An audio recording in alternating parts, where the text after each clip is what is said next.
Shalom Jemaat Gereja Kemah Injil Indonesia Jajar. Berikut ini ada beberapa informasi sebelum kita mengikuti ibadah. Kantong persembahan untuk minggu ini adalah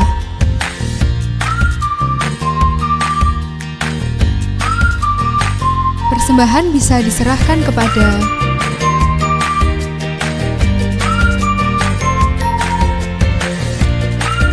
atas nama Gembala dan seluruh jemaat, kami mengucapkan selamat ulang tahun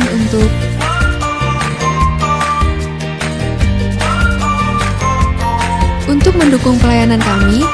Jangan lupa like dan subscribe YouTube channel kami dan juga follow Instagram kami. Demikianlah pengumuman minggu ini. Selamat beribadah. Shalom jemaat yang dikasihi Tuhan.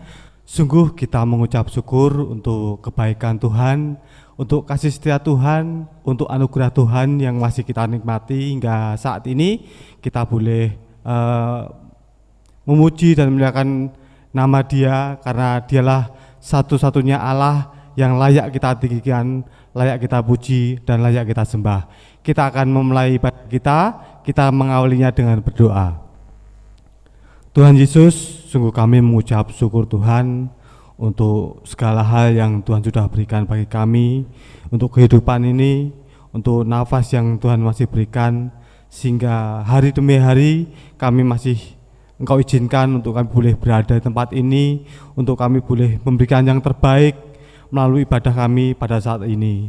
Berkati setiap kami anak-anak-Mu Tuhan yang akan melayani Engkau, biarlah segala hal yang kami lakukan saat ini boleh berkenan di hadapan-Mu. Terima kasih Bapa, dan kami mau menyerahkan ibadah kami dari awal pertengahan hingga akhirnya. Biarlah Roh Kudus yang akan memampukan kami sehingga kami mengerti rencana Tuhan yang Tuhan kehendaki dalam kehidupan kami. Terima kasih Bapa, dalam nama Yesus kami berdoa dan kami mengucap syukur. Amin. Segala pujian, hormat hanya bagi Dia, Allah yang kita kenal di dalam nama Yesus Kristus, bahwasanya langit adalah tahta kemuliaan Tuhan.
Langit adalah tahta-Mu Tuhan di dalam kemuliaan.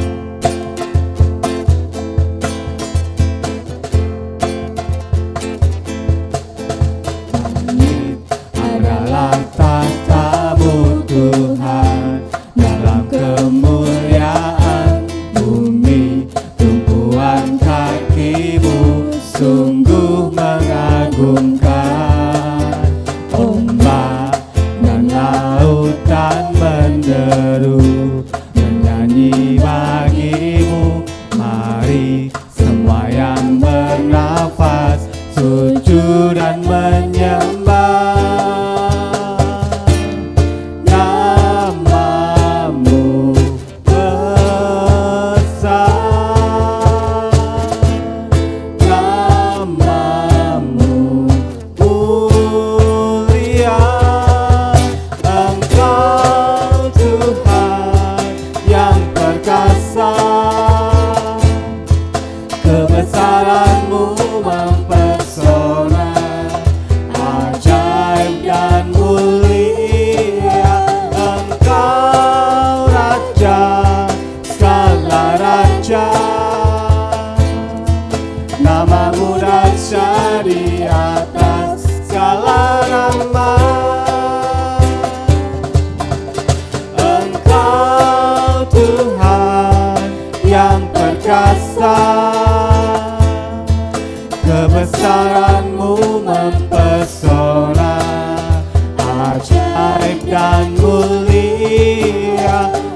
dahsyat. Namamu dahsyat di atas segala nama. Namamu dahsyat. Namamu dahsyat di atas segala nama.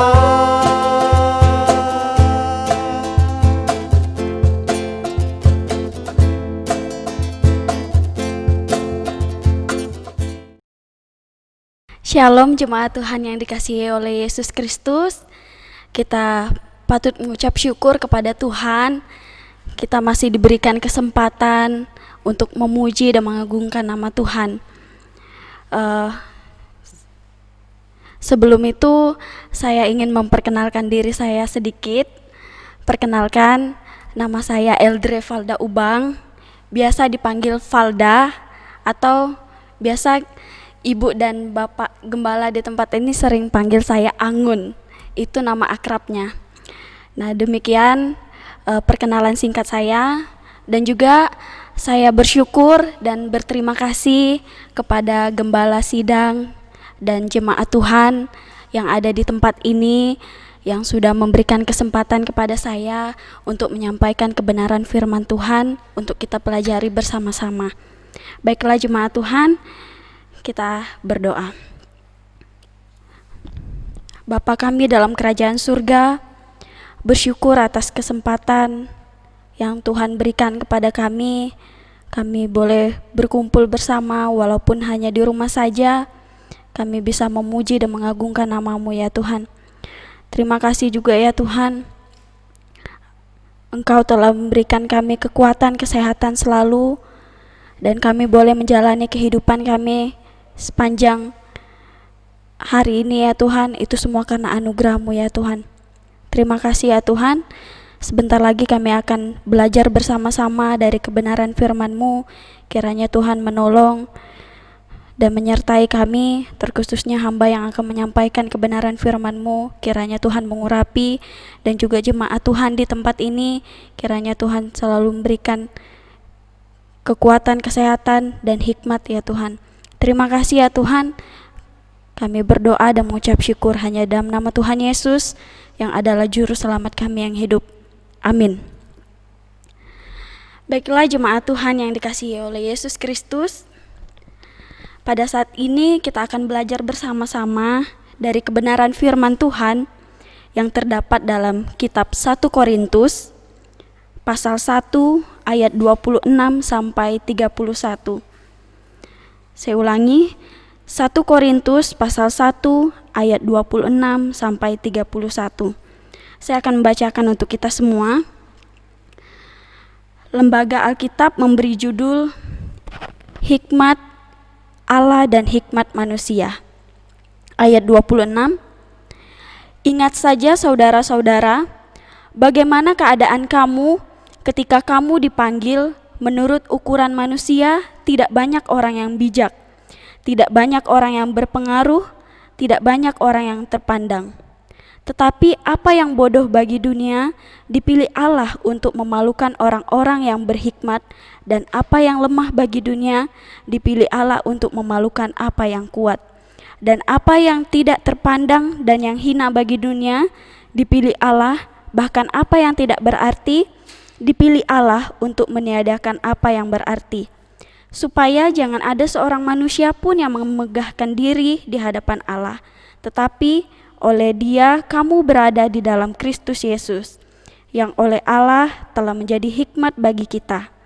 Ia membenarkan dan menguduskan dan menebus kita. Karena itu, seperti ada tertulis, barang siapa yang bermegah, hendaklah ia bermegah di dalam Tuhan. Demikian pembacaan Alkitab kita. Berbahagialah yang mendengar dan melakukannya di dalam kehidupannya sehari-hari. Baiklah jemaat Tuhan yang dikasihi oleh Yesus Kristus, dari pembacaan ini saya mengambil satu tema untuk kita semua pelajari bersama-sama, yaitu orang Kristen yang rendah hati. Orang Kristen yang rendah hati. Jemaat Tuhan yang dikasihi oleh Yesus Kristus, mungkin terlintas dalam pikiran kita, apa sih rendah hati itu? Atau seperti apa sih rendah hati itu? Jemaat yang dikasihi oleh Yesus Kristus, Dalam Kamus Besar Bahasa Indonesia, rendah hati adalah tidak sombong atau tidak angkuh. Istilah bahasa Inggrisnya humility. Jika kita perhatikan keseluruhan kitab Korintus, ada sesuatu yang terjadi pada jemaat di Korintus.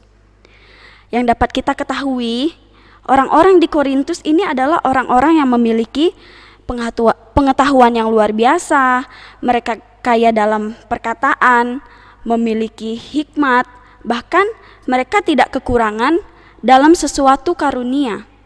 Bisa dibilang mereka mampu melakukan segala hal.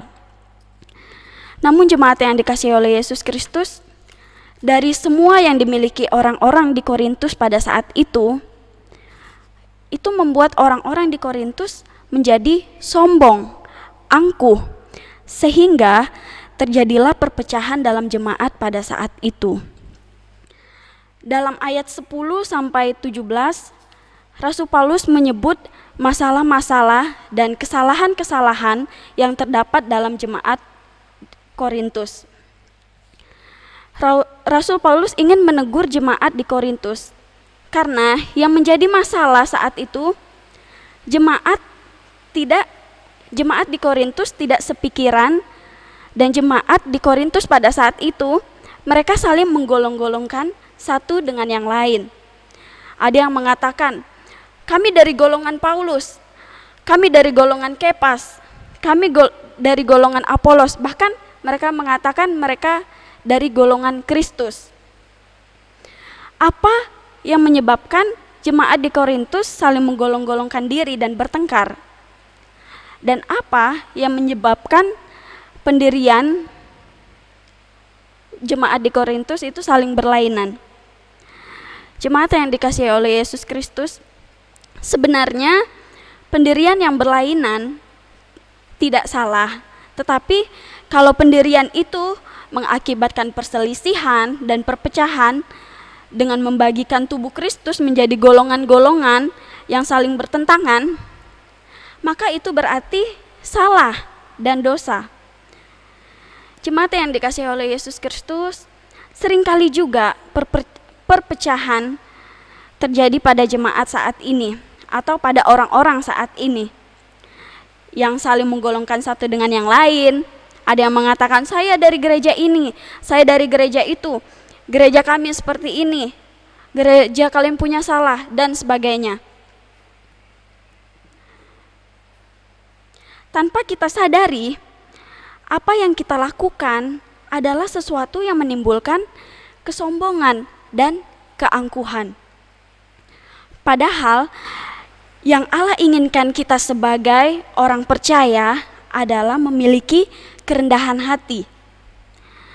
Kerendahan hati digunakan Allah untuk menaklukkan dosa. Kerendahan hati diajarkan Allah melalui perbuatan dalam karya Kristus di kayu salib.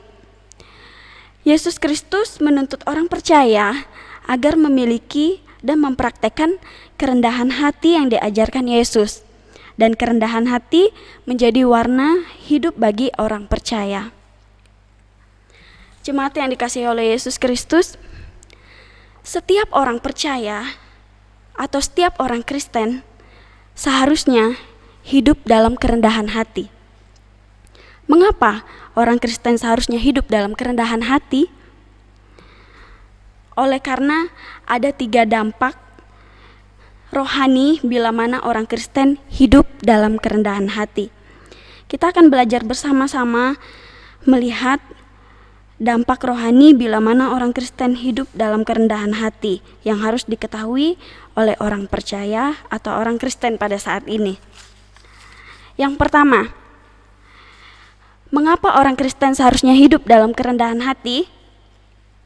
Karena kerendahan hati menciptakan pembenaran. Jemaat Tuhan bisa melihat di ayat yang 30, di sana dikatakan di ayat yang ke-30, kerendahan hati menciptakan pembenaran, dan makna dari pembenaran dalam bahasa aslinya, pembenaran adalah perbuatan benar, keadilan, status atau hubungan yang benar, kewajiban agama. Jemaat yang dikasihi oleh Yesus Kristus, kebenaran itu ialah sesuatu yang benar, yang betul. Tentunya tidak salah ya. Pastinya tidak salah kalau benar. Nah, hal yang dilakukan oleh jemaat yang ada di Korintus pada saat itu, mereka masih mengandalkan kemampuan dan pengetahuan yang ada pada diri mereka. Mereka menganggap bahwa apa yang dilakukan adalah hal yang baik, tanpa mereka sadari itu adalah sesuatu yang dosa dan patut dihukum. Di sini Rasul Paulus tidak bermaksud membicarakan bagaimana cara kita menjadi orang yang benar. Tetapi Rasul Paulus mengatakan bahwa itu semua yang dilakukan itu semua adalah pekerjaan Tuhan Yesus. Jemaat yang dikasihi oleh Yesus Kristus, seringkali juga kita sebagai orang percaya merasa bahwa apa yang kita lakukan dan apa yang kita kerjakan adalah hal yang paling benar. Dan tanpa kita sadari, kita sudah mengandalkan kekuatan kita sendiri. Menjadi sombong, tidak mau dengar apa kata orang, merasa dirilah yang paling benar. Sehingga kita melupakan apa status atau hubungan yang benar, kewajiban apa yang seharusnya kita lakukan sebagai orang percaya. Namun jemaat yang dikasihi oleh Yesus Kristus, ketika kita menjadi orang Kristen yang rendah hati, kita dibenarkan oleh Allah di dalam Kristus Yesus. Bukan semata-mata karena diri kita sendiri, tetapi karena Yesus Kristus. Karena itu, kita perlu dibenarkan oleh Allah. Kita dapat belajar dari Yesus sendiri yang rendah hati. Dia sudah menyediakan kebenaran itu dengan menggantikan kita dan mati di kayu salib karena dosa kita. Kita percaya diterima Allah di dalam anaknya yang dikasihi. Kita yang ada di dalam Kristus seolah-olah sudah mati karena dosa-dosa kita dan berdiri di hadapan Allah dalam keadaan sudah diampuni, diterima, dan dibenarkan. Korban pendamaian Kristus memuaskan Allah dan memuaskan hati kita sehingga kita yakin bahwa sekarang tidak ada penghukuman bagi mereka yang ada di dalam Kristus. Kristus adalah kebenaran dan orang yang benar harus sampai kepada tingkat Kristus itu. Paulus berkata bahwa Kristus memberikan kebenaran itu kepada kita melalui pekerjaannya, melalui pekerjaan anaknya Yesus Kristus di dalam diri kita masing-masing. Jemaat yang dikasihi oleh Yesus Kristus, banyak orang yang berpendapat bahwa seolah-olah hanya kita yang dianggap benar. Tetapi bukan itu yang dimaksud dengan perkataan Kristus menjadi kebenaran kita atau menjadi orang benar. Allah sangat berkuasa di dalam kita sehingga kita sungguh-sungguh menjadi orang benar hanya melalui pengorbanan Yesus Kristus. Dosa-dosa kita diampuni dan dibenarkan serta dijadikan orang benar, baik di hadapan Allah maupun di hadapan manusia. Selanjutnya, dampak rohani yang kedua. Mengapa orang Kristen seharusnya hidup dalam kerendahan hati? Karena kerendahan hati menghasilkan pengudusan. Jemaat Tuhan yang dikasihi oleh Yesus Kristus, masih di ayat yang 30, di situ dikatakan selain ia membenarkan, ia juga menguduskan. Mari kita perhatikan apa yang menjadi makna dari pengudusan. Makna pengudusan dalam bahasa aslinya adalah pengudusan, pentabisan, dan kehidupan kudus. Pada saat di mana jemaat Korintus saling menggolong-golongkan diri dan bertengkar, jemaat Korintus masih memiliki perilaku duniawi, yaitu menurut kehendak daging mereka. Mereka bukanlah orang yang rohani, melainkan orang-orang yang masih menurut kehendak daging dan diperintah oleh kehendak kedagingan itu. Kerohanian mereka sudah merosot ke tingkat keinginan duniawi dan kehendak tubuh. Mereka bangga oleh sebab mereka telah menggolong-golongkan diri mereka. Orang Kristen mempunyai dua kehendak. Yang pertama, kehendak daging atau kehendak tubuh. Dan yang kedua adalah kehendak roh, yaitu kehendak yang dikendalikan oleh Roh Kudus. Seorang Kristen dapat diperintah oleh keinginan duniawi dan keinginan rohani. Keinginan rohani membawa persekutuan dengan Roh Kudus, sedangkan keinginan duniawi dapat mengakibatkan perpecahan dan perselisihan seperti yang terjadi pada jemaat di Korintus pada saat itu. Jemaat yang dikasihi oleh Yesus Kristus, seringkali kita sebagai orang percaya juga lebih mementingkan apa yang menjadi keinginan duniawi kita. Saya bukan hanya berbicara kepada jemaat sekalian, tetapi kepada diri saya sendiri. Terkadang atau bahkan sering lebih mementingkan keinginan duniawi saya. Saya merasa saya mampu, saya merasa, saya bisa kok. Dan saya melakukan hal yang menurut saya itu menyenangkan hati saya atau menyenangkan kedagingan saya ini. Sampai saya mengabaikan apa yang menjadi keinginan rohani saya. Apa yang Yesus mau saya lakukan, yaitu Yesus mau saya rendah hati dan mengutamakan Dia dalam hidup saya. Itu yang seharusnya saya lakukan. Namun yang terjadi, saya mementingkan diri saya sendiri. Jemaat yang dikasihi oleh Yesus Kristus, ketika kita menjadi orang Kristen yang rendah hati, kerendahan hati menghasilkan pengudusan bagi kita. Ia bukan berarti bahwa kekudusan dan kemurnian Kristus diperhitungkan atau dikenakan kepada kita, melainkan semua itu, tetap ingat, semua itu pekerjaan Kristus di dalam kehidupan kita. Hati serta jiwa menjadi murni dan kudus, itulah pekerjaan Kristus di dalam kita. Roh Kudus mengajarkan kebenaran Alkitab dan kuasanya yang sungguh-sungguh dalam kita. Kita dilepaskan dari dosa-dosa dan kita dapat mengalahkan pencobaan serta menaklukkan diri kepada apa yang menjadi kehendak Allah. Jemaat yang dikasihi oleh Yesus Kristus, kita dapat belajar dari Yesus yang rendah hati. Dan kerendahan hati Yesus menghasilkan kekudusan, menghasilkan pentabisan, serta menghasilkan kehidupan yang kudus. Kristus yang menjadikan kita kudus, Ia telah mati untuk kita, berdiam di dalam kita. Ia memberikan kebenaran kepada kita, serta mengerjakan kebenaran itu di dalam kita. Yesus hidup di dalam kita dan menyesuaikan kehidupan kita dengan kehidupannya, kekudusannya, damai sejahteranya, kasihnya, kuasanya, dan kesabarannya menjadi milik kita. Jemaat yang dikasihi oleh Yesus Kristus, dikuduskan adalah suatu pekerjaan yang berlangsung secara tiba-tiba dan itu terus berlanjut. Pekerjaan itu berlangsung di dalam kita.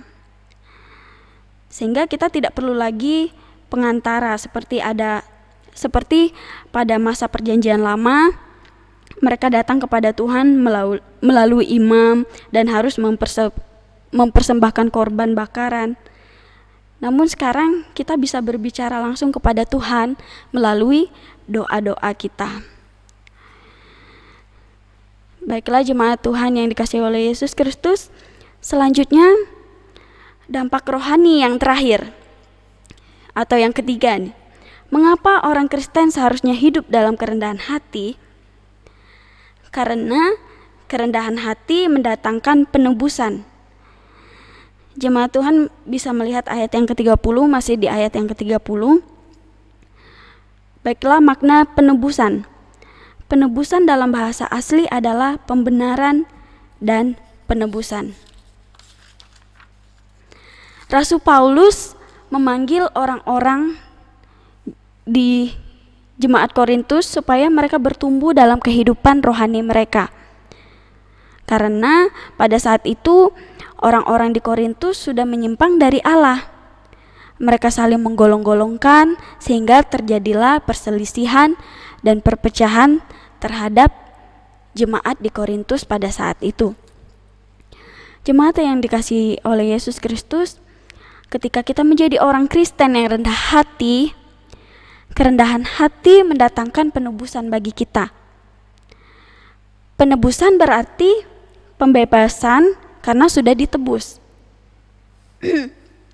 Pembebasan ini mencakup seluruh kehidupan kita, yaitu pembebasan dari kuasa iblis, dari penyakit, dari dunia yang jahat, dan akhirnya dari kematian, serta memberikan kebangkitan yang mulia pada waktu Tuhan Yesus datang untuk yang kedua kalinya. Ini adalah kabar indah yang sangat diperlukan oleh orang-orang yang berdosa. Penebusan juga berarti keselamatan yang sempurna pada waktu kita bertemu dengan Kristus di surga, di dalam surga. Dan kerendahan hati jemaat yang dikasihi oleh Yesus Kristus mendatangkan kebenaran atas kita.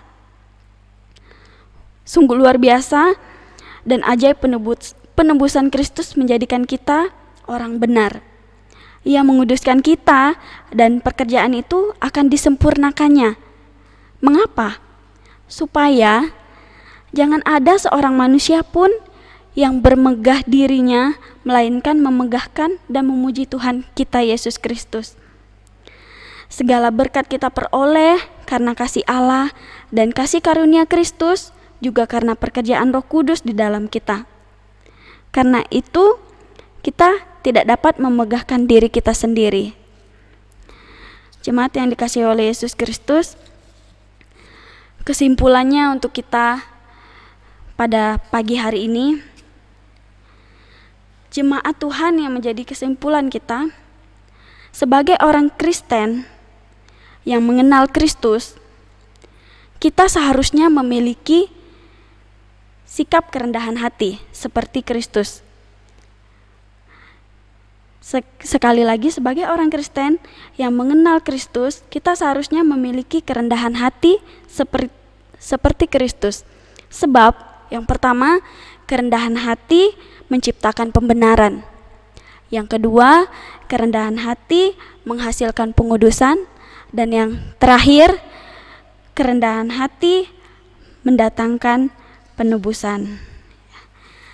Demikian perenungan kita pada saat pagi hari ini. Kiranya apa yang sudah disampaikan dapat kita terapkannya dalam kehidupan kita sehari-hari. Jemaat Tuhan, mari kita berdoa. Bapa yang baik, Bapa yang mengasihi kami bersyukur atas kasih dan kebaikan-Mu dalam kehidupan kami. Tuhan, terima kasih Engkau telah berbicara kepada kami semua, yang mengajarkan kami sebagai orang percaya seharusnya memiliki kerendahan hati. Dan biarlah kehidupan kami hanya untuk memuliakan nama-Mu. Terima kasih Bapa kami. Kami berdoa dan mengucap syukur hanya dalam nama Tuhan Yesus yang adalah juru selamat kami yang hidup. Amin. Baik, jemaat Tuhan yang saya kasih dalam Tuhan Yesus, kita akan mengakhiri rangkaian ibadah kita dengan berdoa. Kita berdoa ya. Ya Tuhan, kami sungguh bersyukur Engkau sudah menolong kami dalam rangkaian ibadah ini dari awal hingga akhir. Kami juga sudah menikmati apa yang menjadi isi hati-Mu, kerinduan-Mu yang Engkau ungkapkan kepada kami lewat hamba-Mu Valda, dan kiranya kami boleh hidup dengan kebenaran ini, yaitu belajar memiliki hati seperti hati Yesus. Itulah hakikat dari kerendahan hati yang kami dapat dari kebenaran firman-Mu hari ini ya Bapa. Sehingga dan demikian menolong kami untuk hidup sebagaimana rencana Tuhan dalam hidup kami sebagai warga kerajaan surga. Terima kasih Bapa, dan kami mohon supaya Engkau akan memberkati kehidupan kami sehari-hari selama kami masih ada di dunia ini, baik kesehatan dari setiap seluruh warga jemaat-Mu Tuhan. Engkau senantiasa lindungi, Engkau memberikan kesehatan bagi kami semua, juga pekerjaan dari setiap anak-Mu Tuhan. Engkau memberkati baik dia pegawai negeri, wira swasta dan swasta. Tuhan memberkati, dan kuasa-Mu tidak pernah berubah. anak-anak-Mu yang dalam proses belajar. Engkau juga memberkati mereka Tuhan, supaya mereka sungguh-sungguh bergantung kepada Engkau dalam seluruh proses belajar mereka ya Bapa. Yang masih di bawah asuhan kedua orang tua, Engkau juga memberkati dan juga berikan hikmat kepada kedua orang tua untuk dapat membimbingnya supaya sejak dini boleh hidup di dalam takut akan Tuhan. Demikian juga kami memberkati setiap anak-Mu yang saat ini memiliki kebutuhan-kebutuhan, pergumulan-pergumulan. Engkau yang mengenal, Engkau yang memahami pergumulan kami masing-masing, baik yang sudah berkeluarga atau berumah tangga. Engkau tahu pergumulan-pergumulan, kebutuhan-kebutuhan dalam keluarga rumah tangganya. Demikian juga yang masih bujang, yang sedang bergumul untuk masa depan, termasuk teman hidup yang mereka gumuli. Kiranya Tuhan tuntun untuk mendapatkan teman hidup yang sesuai dengan kehendak-Mu Bapa. Dan berkati juga seluruh aktivitas pelayanan yang ada di jemaat ini, baik pelayanan kepada anak-anak, remaja, pemuda, pasutri, kelompok-kelompok pelayanan yang ada. Demikian juga kelas-kelas pemuridan. Tuhan juga memberkati, dan juga kami memberkati juga ibadah online yang masih terus kami laksanakan. Dan kiranya ibadah-ibadah ya walaupun kami laksanakan di rumah akan tetap berfokus untuk meninggikan Engkau, mengagungkan Engkau sumber hidup kami, tanpa sedikit pun kami merasa itu sesuatu yang kurang nilainya. Tapi semakin kami memiliki sebuah hubungan yang jauh lebih dekat dengan Tuhan, karena kami laksanakan dengan tulus hati walaupun di rumah kami masing-masing. Berkati setiap anak Tuhan yang berbagian dalam pelayanan, baik multimedia, singer, liturgos, pemain musik, dan juga anak-anak Tuhan yang berbagian dalam doa mereka, dalam tenaga, bahkan pada saat kami meresponi Engkau yang sumber hidup kami, memberikan berkat-berkat-Mu sehingga kami boleh memberi dengan penuh kasih kepada Tuhan, baik milik-Mu yang kami kembalikan yaitu persepuluhan maupun persembahan karena kami mengasihi Engkau, dan juga persembahan sukarela kami, ucapan syukur kami, serta persembahan korban-korban lainnya. Kiranya semua itu hanya untuk hormat kemuliaan nama Tuhan. Juga saat kami menyikapi Engkau lewat firman-Mu Tuhan, meresponi Engkau lewat isi hati-Mu, kiranya semua ini akan membangun kami sebagai anggota tubuh-Mu, supaya kami semakin tangguh, semakin bertumbuh, semakin harmonis dan serasi dengan Engkau ya Bapa. Dan berkati seluruh anak-anak Tuhan dalam berbagai aspek kehidupannya di seluruh tanah air kami, baik di kalangan gereja Kemenjil, di gereja lain, supaya melalui situasi dan kondisi seperti ini Engkau tetap memakai kami untuk menjadi berkat bagi dunia ini, dan menjadikan situasi dan menjadikan kondisi yang ada saat ini Tuhan sebuah peluang bagi kami untuk lebih serius lagi mendekatkan diri kami kepada Tuhan, lebih serius lagi untuk menyerahkan hidup kami dipakai Tuhan menjadi alat yang berguna bagi kerajaan-Mu Bapa. Berkati seluruh gereja Kemenjil, berkati gereja-gereja lain, sekolah-sekolah Alkitab atau teologi, maupun juga penerbit-penerbit buku rohani, dan yayasan-yayasan yang peduli kepada kerajaan-Mu Tuhan, penjangkauan jiwa-jiwa, termasuk juga penjangkauan STA dan kelompok-kelompok suku terabaikan dimanapun di seluruh dunia, dan hamba-hamba-Mu, anak-anak-Mu yang sedang menyerahkan diri mereka untuk pelayanan di garis depan sana, di berbagai tempat di Indonesia maupun di seluruh dunia. Dengan kondisi yang ada Bapa, kami rindu Engkau pakai semua mereka Tuhan, lengkapi mereka dengan hikmat-Mu, lindungi, urapi Tuhan, dan bekerjalah di lokasi lingkungan di mana mereka berada, supaya mereka dipakai Engkau oleh tangan-Mu yang Maha Kuasa untuk membawa jiwa-jiwa yang sedang tersesat ini ke jalan yang benar, ke jalan yang lurus, yaitu jalan Yesus Kristus menuju ke surga itu ya Bapa, sehingga semua masyarakat yang mendengar Injil-Mu boleh berjalan kembali di jalan Tuhan, di jalan yang lurus, di jalan yang pasti yang membawa kami masuk ke dalam kerajaan-Mu Bapa. Berkati negara kami, pemerintah kami, bangsa kami, rakyat kami Indonesia. Tolonglah Tuhan Yesus, supaya masyarakat kami Indonesia sungguh-sungguh dicerahi hatinya, diterangi hatinya, untuk kami sungguh memandang Engkau sumber hidup kami, sehingga seluruh keberadaan dan kondisi yang dihadapi, dihalami oleh bangsa kami, bahkan dunia ini Tuhan. Kami semua bersatu hati menyikapinya untuk segera kami bersama-sama disiplin, menjaga kebersihan kami, menjaga lingkungan kami, menjaga kebersamaan kami, sehingga kondisi ini, pandemi ini boleh berlalu dengan pertolongan Tuhan semata. Berkati pemerintah kami, Presiden, Wakil Presiden, Menteri Kabinet yang ada, pejabat penegak hukum di seluruh tanah air kami. Tuhan berikan hikmat, berikan hati yang takut akan Tuhan. Engkau juga lindungi dan pakai menjadi alat-Mu yang berguna untuk kebaikan bangsa dan negara kami ya Bapa. Terpujilah Engkau kekal selamanya Tuhan kami Yesus Kristus. Kami sudah melakukan bagian kami di dalam menyembah Engkau Bapa. Kami sadar banyak kekurangan, keterbatasan, kelalaian, kelemahan kami dalam menyembah dan melayani Engkau. Roh Kudus, tolong perlihatkan apa kekurangan kelemahan kami dalam melayani dan menyembah Engkau. Sekaligus Engkau pulihkan di dalam hati kami, supaya kali mendatang kami boleh menyembah dan melayani Engkau dalam roh dan kebenaran. Kami sudah berjumpa dengan Engkau Bapa, dan tiba saatnya kami akan kembali ke dalam aktivitas kami sehari-hari, sepekan ke depan ini, di dalam kuasa dan pertolongan tangan-Mu yang maha kuasa, untuk Engkau boleh pakai kami dimanapun kami berada, di keluarga kami, di lingkungan kami, di masyarakat luas. Engkau pakai kami menjadi alat yang berguna untuk kemuliaan nama-Mu semata Bapa. Karena itu saudara kasih dalam Tuhan, pulanglah dan terimalah berkat Tuhan.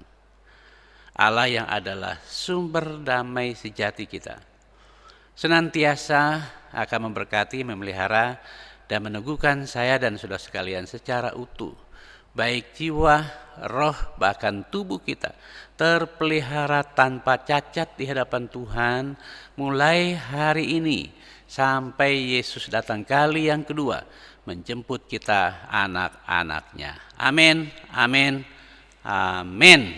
Tuhan Yesus memberkati. Ibadah kita selesai. Amin.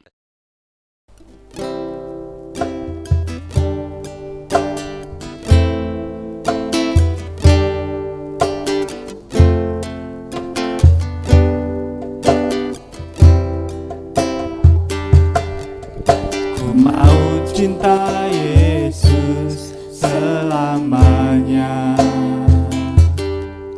Ku mau cinta Yesus selamanya. Meskipun badai silih berganti dalam hidupku, ku tetap cinta Yesus selamanya. Ya Allah Bapa, ini aku anakmu, layakkanlah seluruh hidupku. Ya Allah Bapa, ini aku anakmu, pakailah sesuai dengan rencanamu.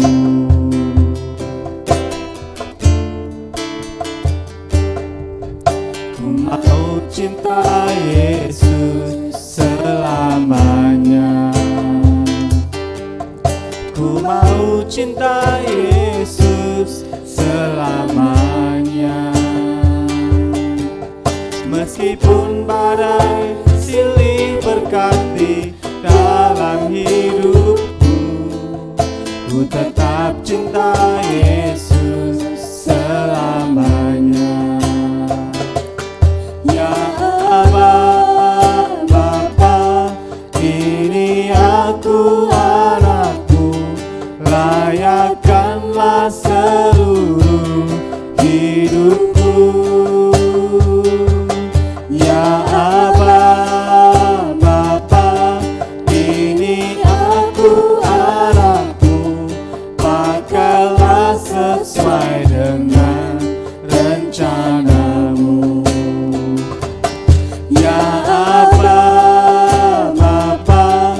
selesai. Tuhan Yesus memberkati.